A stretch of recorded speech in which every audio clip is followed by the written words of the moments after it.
Welcome back to Tabletop Paper Company's Friday Finance. We are yet again counting down our top 5 cards that have risen in price this week. Shout out to everyone who's been liking and commenting on these videos. It's your engagement with these posts that's helping us grow, so I couldn't do it without you guys. Thank you so much for being here. And starting us off is a familiar card. It's Quill Spike. This 1/1 for 3 allows you to pay 1 and remove a -1/-1 counter from a creature you control, and then Quill Spike gets +3/+3 until the end of turn. As we talked about last week, cards like Anti-Ool Curse Wretch want you to put -1/-1 counters on your own creatures, so then being able to remove them so you can repeat that process is really beneficial. And at the number 4 slot, it's Sabo's Web.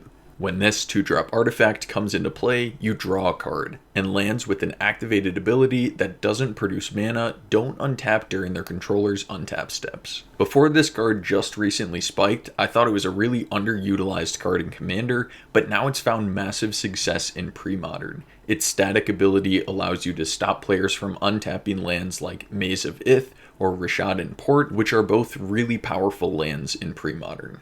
Coming up at the number 3 slot is Generous Patron. When this 1/4 for 3 enters the battlefield, you support 2, so you put a +1/+1 counter on each of up to 2 other target creatures, and whenever you put 1 or more counters on a creature you don't control, you draw a card. The key to this card's success is the second ability, and that it says when you put 1 or more counters. So these can also be -1/-1 counters.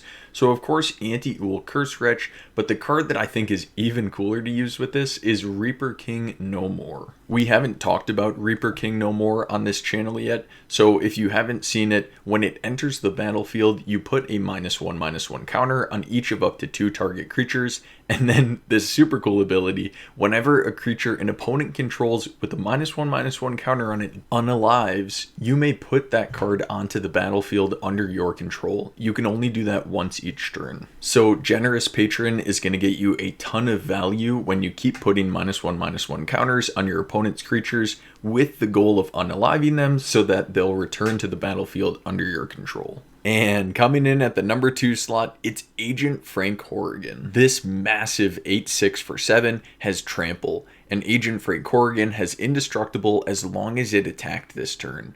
And whenever Agent Frank Horrigan enters the battlefield or attacks, proliferate twice. We recently experienced a pretty historic event in Magic history. When players went to the pre-release of Lorwyn Eclipsed, some people opened their pre-release packs only to find a promo card from the Teenage Mutant Ninja Turtles set instead of the Lorwyn Eclipsed promo cards they were supposed to receive.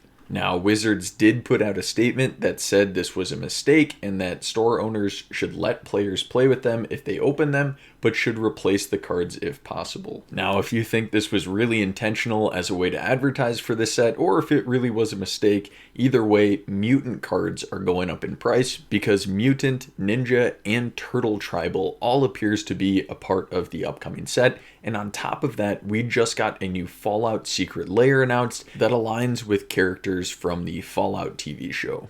Magic cards go up in price every single week, but if you're not subscribed, you won't know which ones to check your collection for. And any engagement, like a like or a comment, really helps us grow. And at the number 1 slot, it's Tegwell Duke of Splendor. This 2/3 for 3 has Flying and Death Touch, and other fairies you control get +1/+1. And whenever another fairy you control unalives, you draw a card and lose 1 life. Fairies are a major theme of the Lorwyn Eclipsed set, not least of which is Marlin Fey Ascendant. This new dual tribal commander has Flying, and whenever Marlin or another elf or fairy you control enters, exile the top 2 cards of target opponent's library, and once each turn, you may cast a spell with mana value less than or equal to the number of elves and fairies you control from among cards exiled with Marlin this turn without paying its mana cost. We've got a Magic the Gathering finance update for you every Friday, but if you want to track cards every day of the week, check out MTG Stocks. Creating an account is free, and you can customize your tracked collection.